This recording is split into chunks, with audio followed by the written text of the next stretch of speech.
Pablo está instruyendo a los cristianos en cuanto a cómo vivir la fe. Una y otra vez lo estamos diciendo y una y otra vez lo vamos a seguir manifestando, que en Romanos capítulo 12 Pablo va mucho a lo práctico, a lo vivencial. A partir de Romanos capítulo 12, Pablo va a instruirnos en cuanto a cómo vivir nuestra fe. Y él inicia diciendo de que por las misericordias de Dios, y hoy perfectamente podemos decir que las misericordias de Dios están plasmadas del capítulo 1 al 11, y la misericordia de Dios es la bondad que Dios tuvo para con nosotros y cómo Él, en su plan soberano, nos salvó. Después de eso, Él dice que por estas misericordias nos ruega, nos implora que nos entreguemos como sacrificios vivos, agradables y vivos. Yo estoy parafraseando el texto. No se queda solamente ahí, en tirar hacia la atmósfera que flote, vamos a entregarnos como sacrificios vivos, sino que él porque eso podría alguno ponerse a interpretarlo como mejor le parezca. Él empieza a detallar qué es vivir como un sacrificio vivo. Y empieza a guiarnos en cuanto a qué tiene que ser, a cuál tiene que ser nuestra postura para con Dios.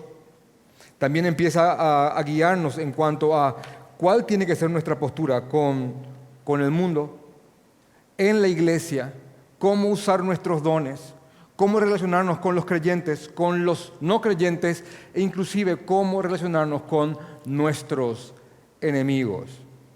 Así que no hay aquí un cambio de tema.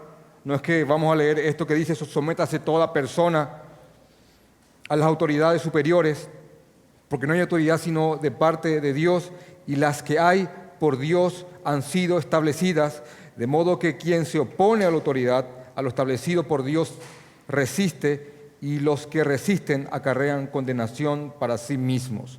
Hermanos, lo que Pablo está diciendo aquí es que cada creyente debe someterse a su gobierno. Y yo sé que en estos tiempos eso suena un poco duro, pero lo que yo pretendo mostrarte hoy y lo que pretendo demostrarte a través de también otros textos es de que Pablo va a enseñarnos aquí en cuanto a cuál debe de ser la actitud de un creyente para con sus autoridades civiles. Y estas son autoridades civiles. De hecho, que más adelante habla acerca de magistrados, habla inclusive de vengadores de Dios que tienen la espada para castigar a los que hacen mal. Entonces, la pregunta aquí que se responde es en cuanto a cómo vivir, porque Pablo viene hablando de cada esfera de la vida del hombre, con Dios, en la iglesia, con los hermanos, con los no hermanos y con los enemigos. Bueno, ahora también va a instruirnos a cómo comportarnos con las autoridades que Dios ha puesto en nuestras vidas. Y me he inspirado en los escritos de William Hendriksen sobre Romanos. También siempre miro las prédicas de Sugel Michelem y realmente lo que encontré en estos dos hombres, más otros comentarios, creo que la postura es clara y también el direccionamiento. Así que vamos a responder lo siguiente: ¿cuál es la postura de un creyente para con sus autoridades?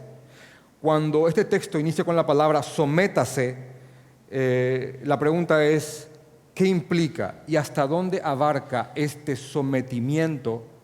¿Hasta dónde? Y vamos a poner ejemplos bíblicos en cuanto a hermanos que se encontraron en circunstancias en las cuales tuvieron que elegir obedecer a los hombres o obedecer al Señor. Así que repito, el texto dice, sométase toda persona a las autoridades superiores, porque no hay autoridad sino de parte de Dios, y las que hay por Dios han sido establecidas.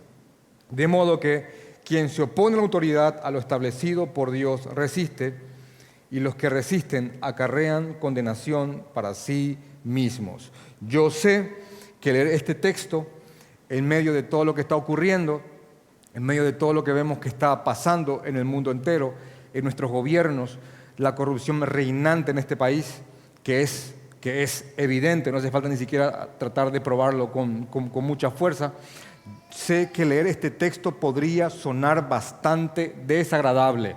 A mí me lo suena así en mi carne y en mi pensamiento caído aún, en esa parte que aún está caída en mi corazón. Ahora, solamente quiero primeramente iniciar estableciendo lo siguiente, que si pensás que esto suena desagradable, quiero llevarte al contexto de los hermanos que leyeron esto para que veas si a ellos les habrá parecido más o menos desagradable esto. Yo sé que no es lo mismo leer este texto en Paraguay que leerlo en Venezuela o en Cuba, o en Corea del Norte, o en Afganistán. Pero quiero solamente primeramente establecer el escenario en el cual algún creyente en Roma dijo: hermanos, carta de Pablo. Y se paró, no en una iglesia porque no podían congregarse abiertamente, se congregaban en casas o inclusive en catacumbas, que eran túneles subterráneos donde se dejaban a los muertos, y ahí con el hedor de los cadáveres putrefactos se juntaba la iglesia y ahí adoraba al Señor y estudiaban la palabra. Libros como Justo González, también Fletcher y otros dan documentos más amplios sobre esto. También otros libros de historia universal, ni siquiera de tinte cristiano, hablan de cómo se comportaba la iglesia en los primeros tiempos, en los primeros siglos, en especial en Roma. Así que llega carta de Pablo, cristianos en la capital del imperio del momento, a Roma, la capital, a Roma, y estaban ahí leyendo esto, y solamente quiero decirles que esto habrá sido tan chocante para ellos como tal vez te lo está sonando a vos. Solamente déjenme decirles los primeros 5 emperadores que estuvieron en el Imperio Romano, y quiero mostrarte quién era el emperador cuando esta carta fue emitida y cuando los cristianos en Roma estaban leyéndola. Augusto, el primer emperador, fue del 27 a.C. hasta el 14 después de Cristo. Tiberio fue del 14 después de Cristo hasta el 37. Fue el emperador que reinaba cuando Jesús caminó sobre la tierra. Después de Tiberio viene un hombre que se llamó Calígula. ¿Han oído alguna vez de él? Calígula. Terrible. Del 37 al 41 después de Cristo. Después de él viene Claudio, del 41 al 54. Y después del 54 al 68, y atiendan esto, viene Nerón. La carta de los romanos fue escrita aproximadamente entre el 56 y 58. Quiere decir que los cristianos que estaban leyendo esta carta, sométase toda persona a las autoridades, estaban leyéndola bajo el imperio de Nerón. Y si alguien dice, bueno, pero ¿qué hay con Nerón? ¿Es peor que mi presidente? Bueno, déjame explicarte un poquitito quién era Nerón. Nerón era sobrino de Calígula, y Calígula era un demente, era su sobrino, y Nerón lo vio como un ejemplo. Fue emperador desde adolescente, aproximadamente 13 años. Así que los documentos de historiadores como Tácito y Suetonio documentan que este era un niño egocéntrico y demente. Inclusive se lo estudia en criminología como una mente psicópata.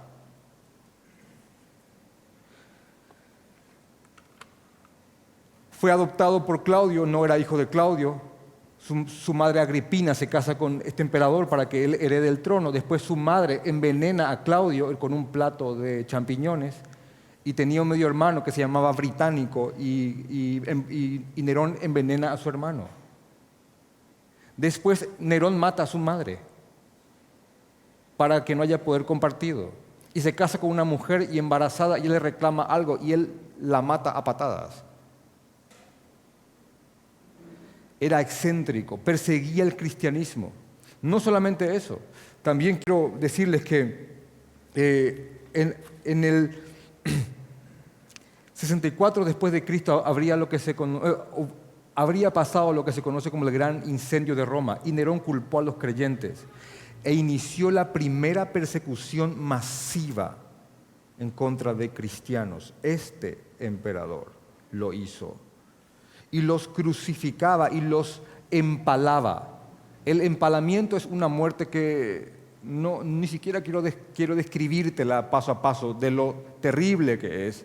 Y aparte acá veo que hay niños pequeños, pero alguien terminaba en un palo, cubierto de brea y quemado vivo. Y eran utilizados los cristianos como antorchas. Eran llevados a los circos romanos. Y Nerón le encantaba especialmente castigar a los cristianos con un instrumento que se llamaba el flagelo romano, que era una especie de látigo que en la punta tenía huesos y metales y desgarraba la carne. Era un sádico, un enfermo. Y si digo enfermo, estoy siendo generoso con él. Era perverso. Así que los cristianos estaban leyendo esto mientras este hombre era el emperador. Lo que quiero decirte es que si te parece desagradable leer esto hoy día, bueno, solamente quiero llevarte a lo que nuestros hermanos percibieron cuando leyeron tal cosa.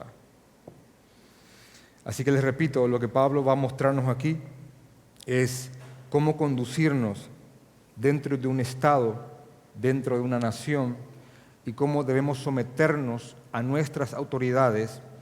Y también vamos a ir a otras partes de la Escritura para entender hasta dónde implica ese sometimiento. ¿Por qué? Porque tiene límites. Tiene, hermanos, límites.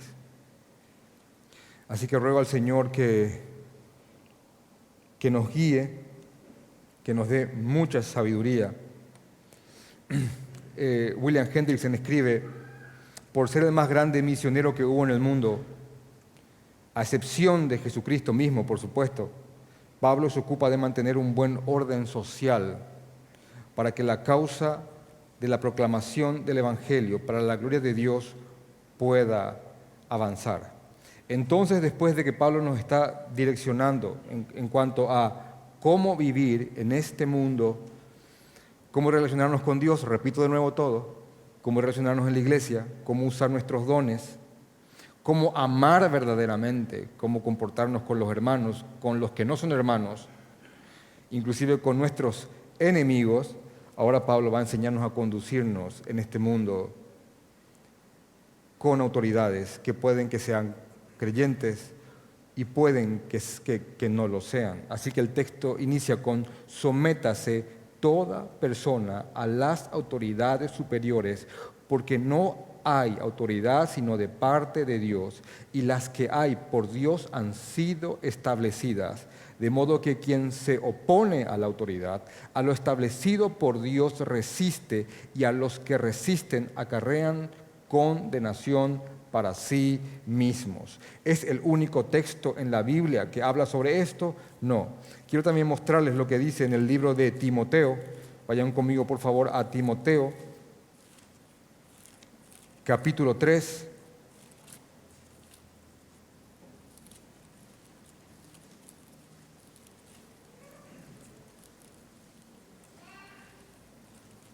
El pastor se volvió oficialista.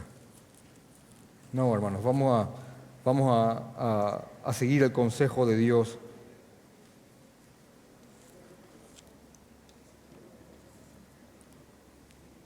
Y apelar a su sabiduría, porque Él sabe lo que es bueno. Tito capítulo 3 dice lo siguiente: recuérdales, discúlpeme. Es Tito, gracias a los bereanos presentes. Eso habla muy bien, ¿eh? Tito 3, ahora sí. Tito, un discípulo de Pablo le escribe lo siguiente y le dice: recuérdales que se sujeten a los gobernantes y autoridades. Recuérdales, porque es algo que ya les había dicho. Así que recuérdales que se sujeten a los gobernantes y autoridades, que obedezcas, que estén dispuestos a toda buena obra. Y es lo que dice. ¿Algún otro texto que hable sobre esto? Sí. Vamos por favor también a Segunda de Pedro.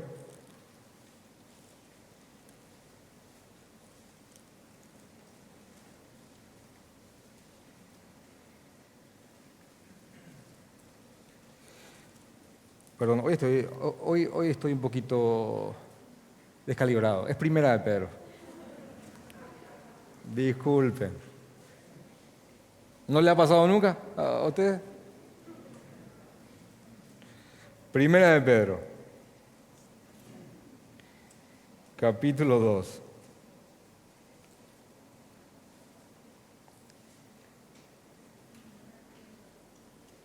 Sí, Primera de Pedro, capítulo 2, versículo 13, dice: por causa del Señor, someteos a toda institución humana. Eso es por si alguna duda queda. Someteos a toda institución humana, ya sea al rey como a superior, ya a los gobernantes como por él enviados para castigo de los malhechores y alabanza de los que hacen el bien. Así que tenemos estos dos textos, aparte de Romanos capítulo 13, que nos hablan acerca de someternos a toda autoridad, de someternos a toda autoridad.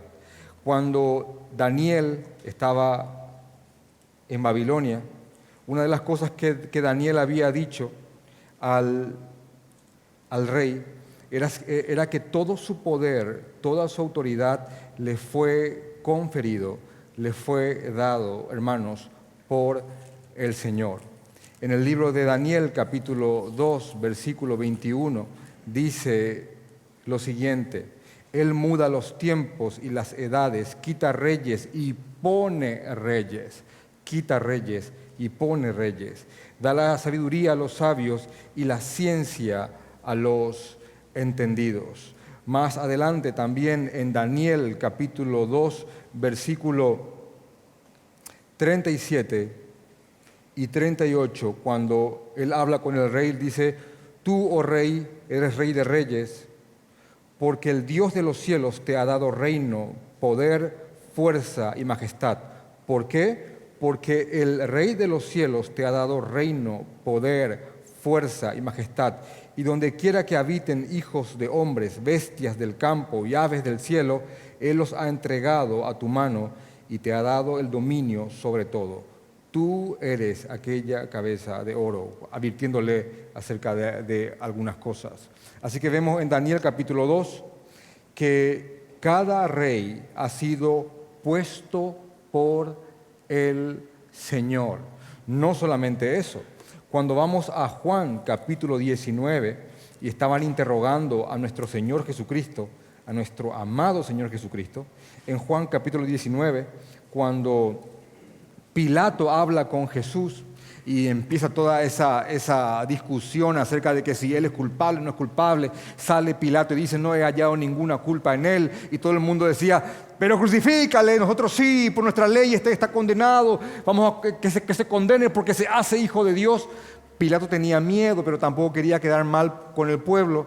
Entonces Pilato, buscando que de alguna forma Jesús tenga algún descargo sobre todo lo que le estaban acusando o diciendo, Pilato se para frente a Jesús y le dice, Juan 19:10, entonces le dijo: ¿a mí no me hablas? ¿A mí no me hablas? ¿No sabes que tengo autoridad para crucificarte y que tengo autoridad para soltarte? Es la pregunta que Pilato le hace a Jesús como un reclamo. ¿A mí no me hablas? ¿A mí no me contestas? ¿No sabes quién soy yo? Yo soy el que tiene tu vida en mis manos, le está diciendo prácticamente. Yo puedo crucificarte, yo puedo soltarte. Estás hablando ante el que manda, ante el que tiene la autoridad. Y miren lo que le contesta Jesús a este hombre. Versículo 11. Ninguna autoridad tendrías contra mí si no te fuese dada ¿de dónde? Ninguna. Ninguna. ¿Y te parece algo malo que alguien toque arcas de un Estado? ¿Saben lo que es tocar al Hijo de Dios y ordenar su crucifixión?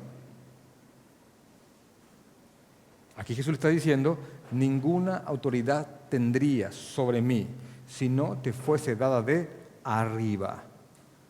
Y arriba es bien arriba. Así que, hermanos, toda autoridad ha sido puesta por Dios. Hermanos, toda autoridad. La política y el juego de la puja por el poder es entre los hombres encarnizada, cruel. Y la política es un juego y algunos lo saben jugar muy bien. La puja del poder tiene que ver con hacer alianzas con después romperlas y hacer alianza con otros. Decir una cosa, decir un día una cosa, al día siguiente decir totalmente otra cosa. Abrazarte con después empujarlo, abrazarte con otro. Hay algunos que juegan muy bien ese juego, que conceden los favores correctos y después los cobran de maneras estratégicas. Es como una puja de tronos. Así que, hermanos, por más de que los hombres en su astucia crean que están escalando por sí mismos, nada escapa, absolutamente nada, de la soberanía del Señor. Nada se mueve, nada, absolutamente nada, se muda de un lugar a otro sin que el Señor lo permita. Así que, hermanos, los gobernantes que tenemos, de alguna forma, Dios les ha permitido que ellos sean nuestros gobernantes. Y tenemos que someternos a ellos, porque Dios los ha establecido. Y yo sé que en esta época, en estos tiempos de la rebeldía recalcitrante contra el gobierno y ver al gobierno como algo malo, estas palabras no son muy populares.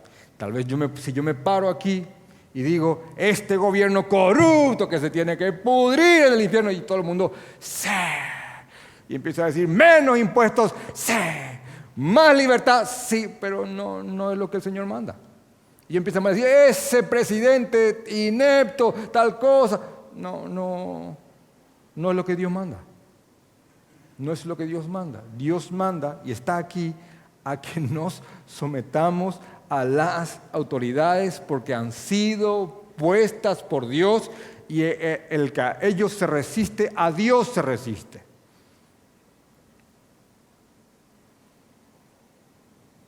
Pilato fue puesto por Dios. Te pregunto, ¿Pilato fue puesto por Dios? ¿Sí o no? ¿Dios le dio autoridad a Pilato para que crucifique a Jesucristo? ¿Sí o no? Sí. Vamos, hermanos. Sí. Sí le dio.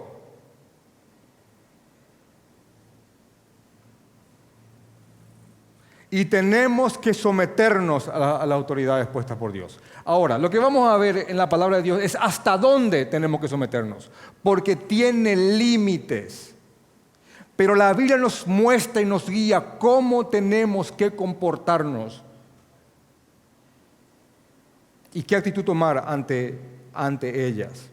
Quiero mostrarte un ejemplo, un enorme ejemplo, en cuanto a la actitud que un creyente debe de tomar en cuanto a sus autoridades. ¿Se acuerdan que este es el Pablo, que Pablo dijo ahí en Romanos capítulo 3, 12, al final, que no maldigamos a nadie, ¿verdad? ¿Se acuerdan eso? No maldigas a tus enemigos. Bueno, te voy a mostrar lo que le pasó a Pablo. Hechos capítulo 23. Quiero mostrarte algo. Hechos capítulo 23.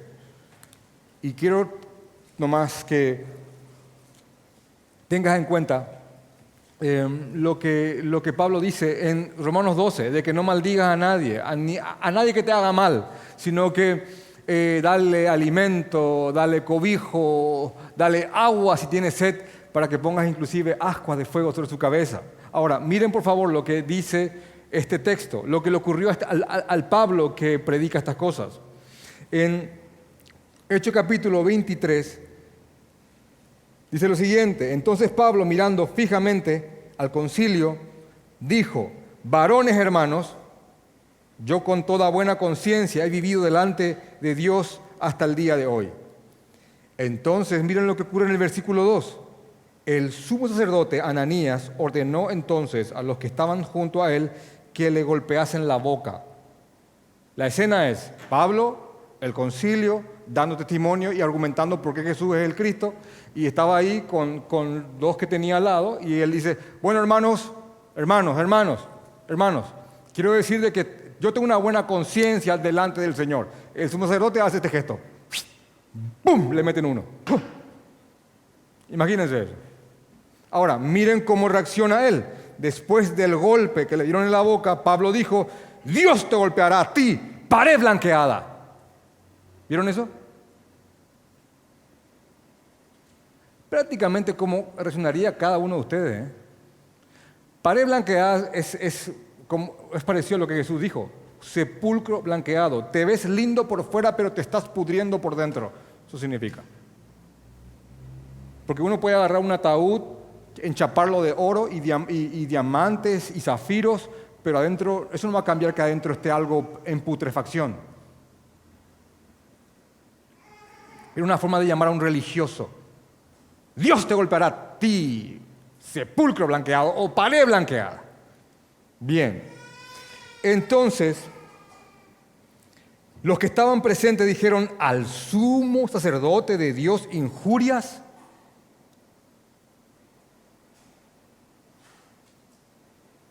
Y me gusta cómo lo explica un predicador, porque dice lo que Pablo no dice primero. No es que Pablo dice: sí, porque no es creyente y porque es un religioso y que se pudra y que Dios le va a dar con todo también a él. No dice eso.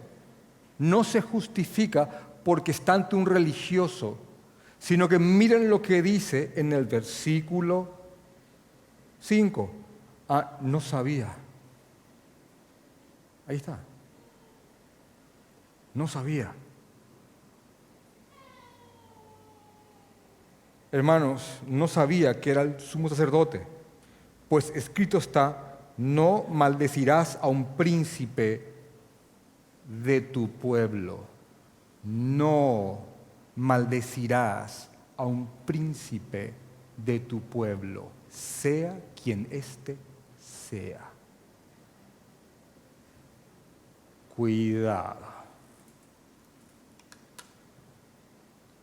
¿Lo vieron?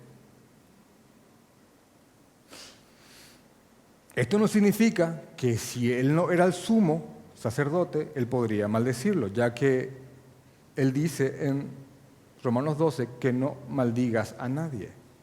Solo que él, inclusive, aparte de esa reacción que tuvo ante este golpe, no solamente él maldijo, sino que él se percató que su falta fue mayor, porque no solamente maldijo a alguien, sino que maldijo a una autoridad. ¿Vieron eso? Y esto es lo que está aquí, hermanos. Es lo que está aquí. Yo sé que hoy, cuando nuestro presidente hace algo que a veces no está bien, nos ligieron los dedos para decir todo tipo de cosas, y ese tal cosa, y ese. No lo hagas. No lo hagas. Porque no es por él, es una afrenta a nuestro Señor. ¿Y se acuerdan lo que dice Pedro? Por causa del Señor, sométanse a las autoridades. Es por el Señor, no es por él, es por el Señor. Y vuelvo a este punto. ¿Saben lo que habrá sido leer esto en Roma? En el 56, 57, 58 después de Cristo, teniendo un Nerón en el poder. ¿Saben lo que habrá sido esto?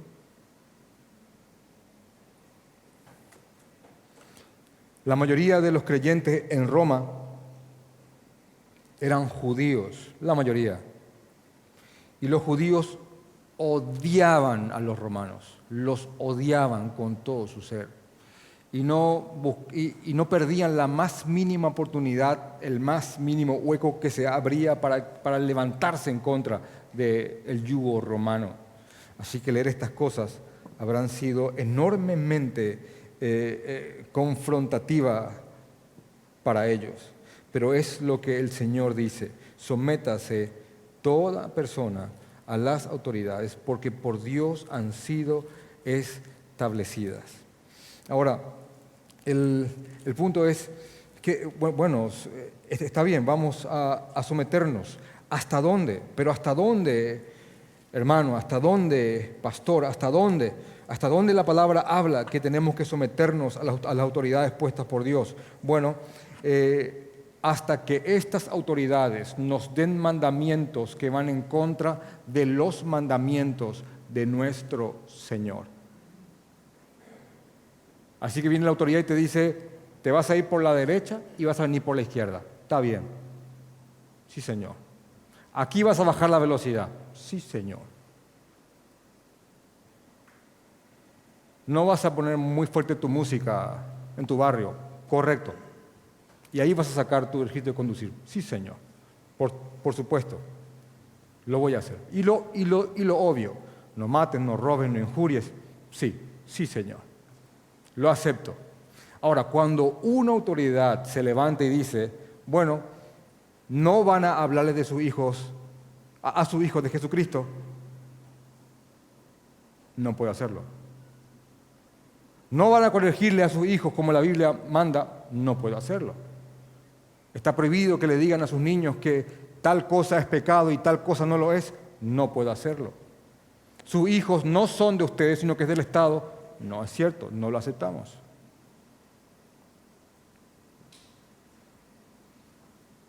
En los colegios no se va a hablar de Jesús ni de Dios, pero sí vamos a hablar de estas ideologías. No podemos aceptarlo. Así que nos sometemos a las autoridades puestas por Dios, entre tanto estas autoridades no nos insten a desobedecer mandamientos que han sido dados por nuestro Señor.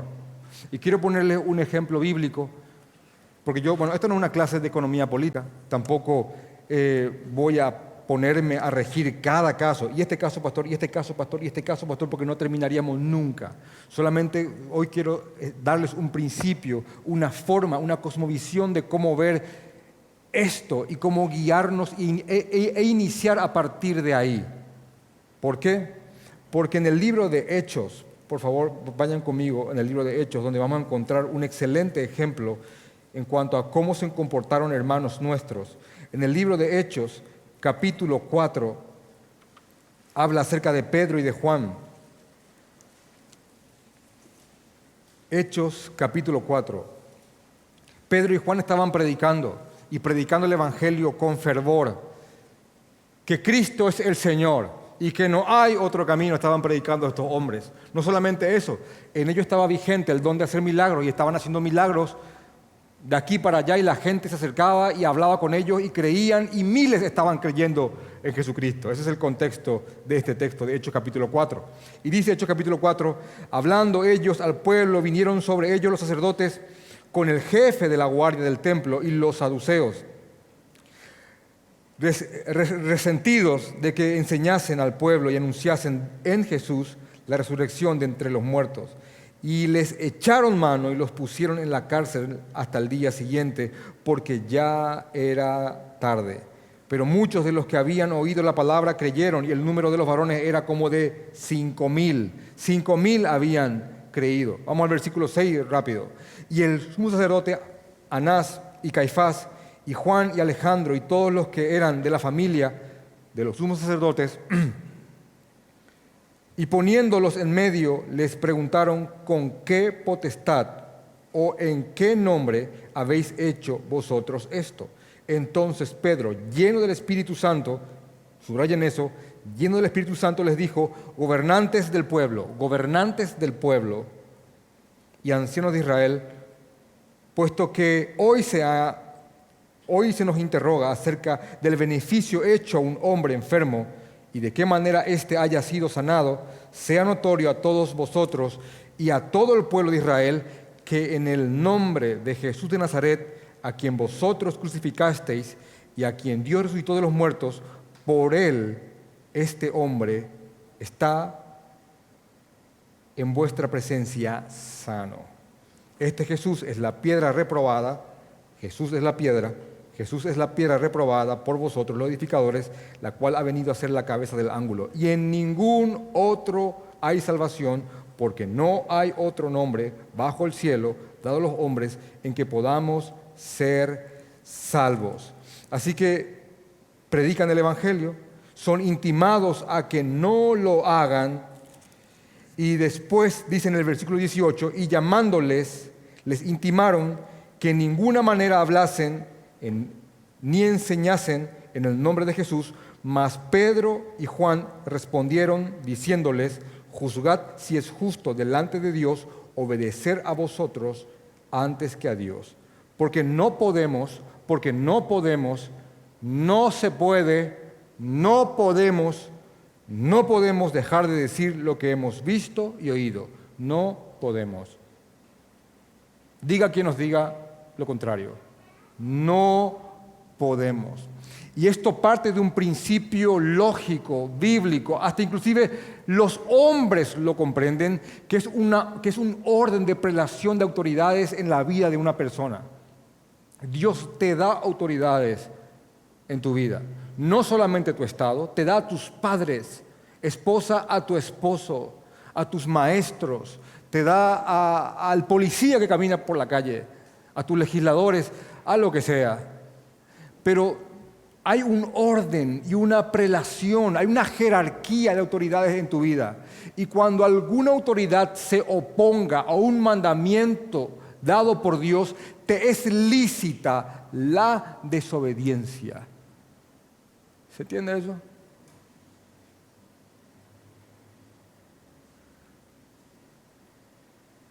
Así que si alguien te dice, alguna autoridad en tu vida te dice, no hables de Jesús, bueno, en otras cosas tenés que obedecerles, pero en eso no, porque mandato nos es dado de no callar estas cosas.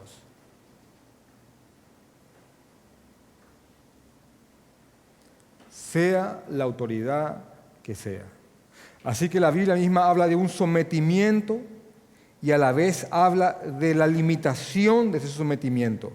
Pero entre tanto, estas ordenanzas no nos lleven a pecar contra nuestro Dios, hermanos, tenemos que obedecerlas. Tenemos que hacerlo. En el contexto romano pasaba lo siguiente.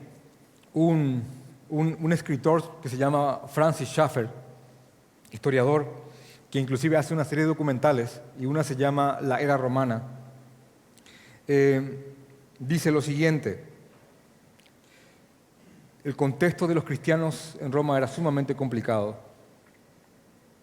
y si habrían ellos adorado a Dios y al César, habrían estado a salvo, pero ellos rechazaron todo sometimiento a cualquier pensamiento sincrético. ¿Qué significa eso? Roma no estaba en contra de que se adore a Jesucristo. No estaba en contra.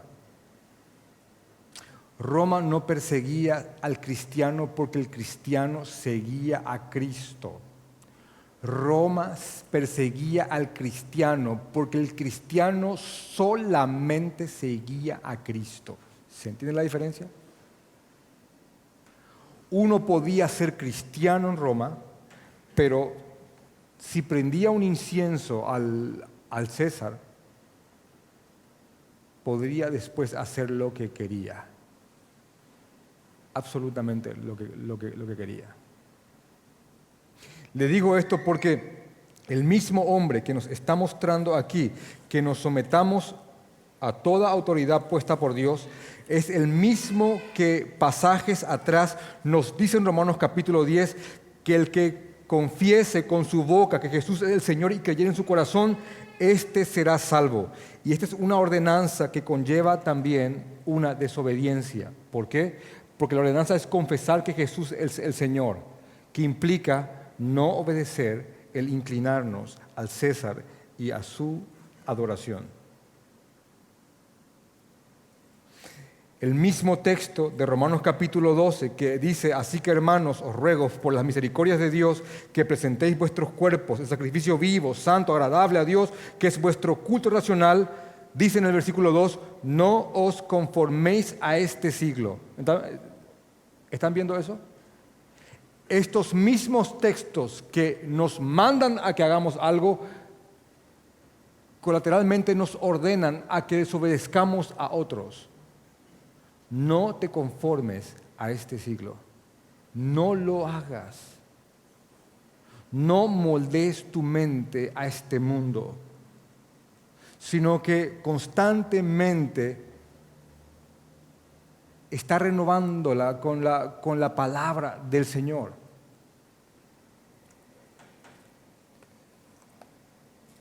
Así que los cristianos debemos someternos a las autoridades puestas por Dios, porque por Dios han sido puestos, y cualquiera que se resiste y se opone a la autoridad, a lo establecido por Dios, resiste, y los que resisten acarrean condenación para sí mismo. Y dice el versículo 3, voy a leerlo como un plus, porque los magistrados no están para infundir temor al que hace el bien, sino al malo. ¿Quieres pues no temer la autoridad? Haz lo bueno y tendrás alabanza de ella, porque es servidor de Dios para tu bien. Pero si haces lo malo, teme, porque no en vano lleva la espada, pues es servidor de Dios, vengador para castigar a los que hacen o al que hace lo malo.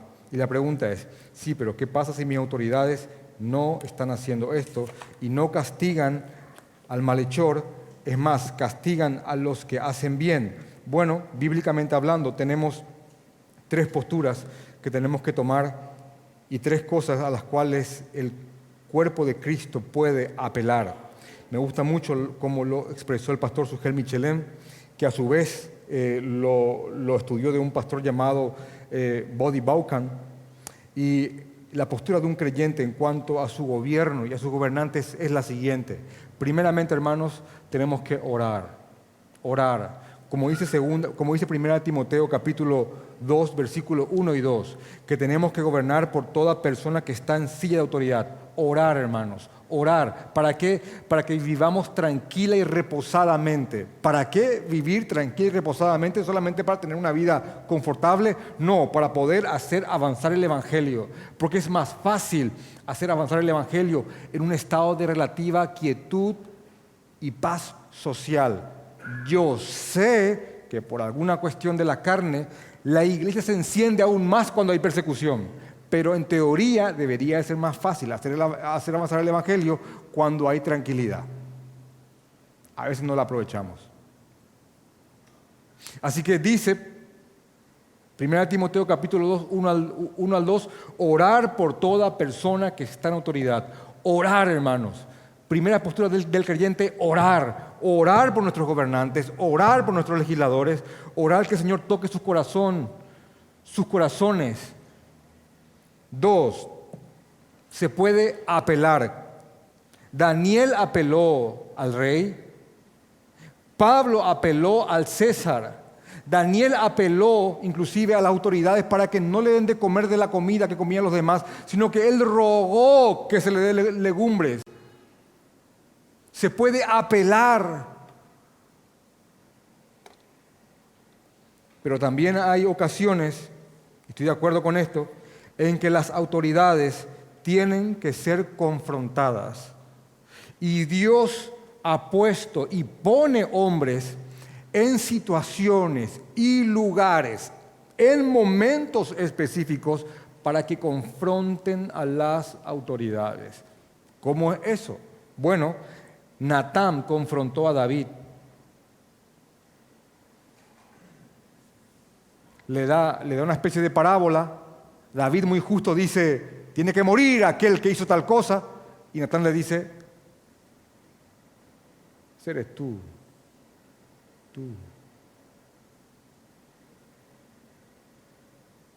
Daniel confronta a Belsasar diciéndole, tu corazón ha sido puesto en balanza y ha sido hallado falto. Hoy se acaba tu reino. Juan el Bautista confronta a Herodes, la mujer que tienes no te pertenece. Le costó la cabeza, por cierto. Y hasta el mismo Moisés lo hizo con Faraón. Dios pone a hombres en lugares para que a su vez estos confronten a dichas autoridades. Lo que Dios nos está guiando aquí, hermanos, es básicamente lo siguiente. Es establecer la doctrina de la sumisión a la autoridad. En estos tiempos en los cuales los cánticos de rebeldía son abrumadores, tal vez más que nunca. Vayan por la derecha. No, yo voy por la izquierda porque soy libre, quiero ir por la izquierda porque se me place. Bueno, hermano, no es la actitud cristiana, no es. Hay batallas que no son nuestras, ¿entienden eso? Hay batallas que no involucran nuestros intereses, porque intereses tenemos. Y nuestro interés principal es hacer avanzar un reino y trastocar y trascender en medio de un pueblo o una nación desde su seno. Y no son gobernantes los que van a cambiar el rumbo de un país, es un país al cual le llega masivamente el Evangelio y nada más. Los países más hoy día civilizados son los que en su momento o en su fundación o en algún momento dado fueron tremendamente influenciados por el Evangelio. Hoy muchos quieren deshacerse de Cristo y exaltar su civilización, no teniendo en cuenta que el producto de lo que se sembró en ellos hace años atrás por medio del Evangelio hizo que ellos sean lo que son hoy. Hay un libro que se llama ¿Y qué si Jesús no hubiera nacido? Y es una enorme tesis de lo que Jesús ha hecho en la cultura, hermanos. Es una enorme tesis. Estos países que hoy día quieren sacar la autoridad de Cristo de sus naciones y exaltar la civilización, la sofisticación y la intelectualidad, ¿saben qué están haciendo? Es como si fuera que entres a la casa de alguien. Es como si fuera que entres a la casa de el pastor Guido. Y en su casa está él acá pescando, en una foto pescando. Aquí está su bata de médico, ahí está otra foto de él con su perrito nuevo, ahí está una foto de él con su esposa, y él no está. Y entras a esa casa y tratás de evitar preguntar quién es el de la foto y de quién son esas cosas. Y está ahí. Hermanos, muchas civilizaciones están tratando de negar las huellas de aquel que ha marcado todo lo que ellos tocan y ven. Hasta el más ateo de todos tiene que con irritación escribir el calendario en base al nacimiento de aquel a quien tanto aborrece.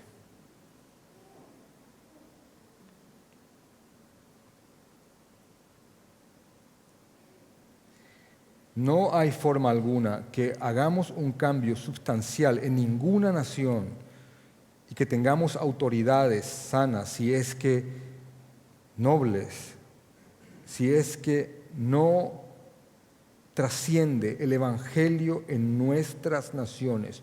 No lo hay. Así que nuestra forma de pelear no es a través de ir a incendiar cosas, no es lo que Dios manda. no es con carteles e insultos, no es. No es. No es poniendo en nuestras redes sociales ese presidente inepto tal. No lo es. No lo hagas. No lo hagas. Entonces, ¿qué hacemos? Oremos, apelemos. Y si estamos en el lugar correcto, exhortemos y confrontemos. Y sometámonos, entre tanto, que no nos insten y no nos guíen a desobedecer a nuestro Señor. Y prediquemos el Evangelio. Cuanto más creyentes verdaderos haya en este país, más el criterio de la nación va a cambiar. ¿Saben qué son a veces los gobernantes? Juicios de Dios para con el pueblo. Díganme si no. Díganme si algunos no son realmente nuestros representantes. Repito, díganme si algunos no son realmente nuestros representantes. Uno lo hace con una multa de tránsito y otro lo hace con el Banco Central, pero es lo mismo. Es la misma esencia.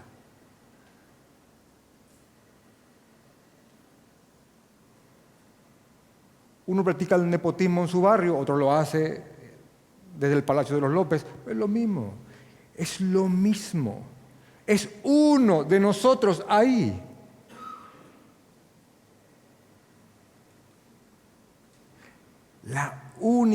Otra vez hermanos, la única forma de cambiar este país es con el Evangelio y que éste trascienda y permee y tome cada área de nuestra sociedad. Es la única forma.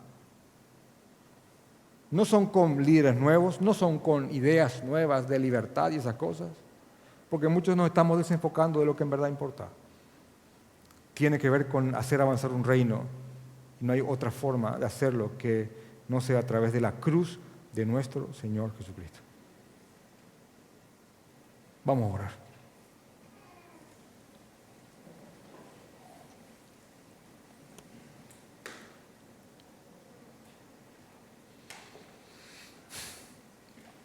Ayúdanos, Señor. Padre, estamos rogando hace décadas y décadas y décadas, Señor, que sanes nuestra nación, que cambies el rumbo de este país. Yo te imploro, Padre, que tomes fuerza en tu iglesia, que la única forma de cambiar el rumbo de cualquier nación es a través de la predicación del Evangelio. Padre, en la Biblia hay numerosas cantidades de testimonios de naciones y pueblos que han sido tocados por tu verdad y han quemado sus libros de magia, han quemado sus ídolos y se han apartado de la inmundicia. Hay testimonios en la historia, Señor. Yo te ruego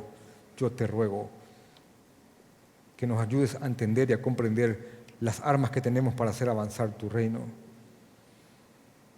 Danos sabiduría para someternos a las autoridades puestas por tu persona. Guíanos a orar por ellas. Ayúdanos a apelar en sabiduría ante los magistrados. Y te pido, Padre, que aquellos a quienes colocas en un lugar, en un momento para que confronten, que no sean atalayas mudos, Padre, que no sean perros callados. Te ruego, Padre, que hablen como Natán, Daniel, Moisés y el mismo Juan el Bautista. Ayúdanos, Señor. Ayúdanos, Padre. Ayúdanos, Señor. Ayúdanos a obedecer hasta donde tengamos que hacerlo y danos las fuerzas para no acatar aquellas cosas que van en contra de tu voluntad, Señor. Sabemos, Padre, que nuestros hermanos, en el momento que leyeron estas palabras, quedaron sorprendidos y pocos años después estaban muriendo en el circo romano por causa de tu nombre. Danos aquello que también estuvo en ellos, Señor, para hacer avanzar tu verdad. En tu santo nombre. Amén y amén.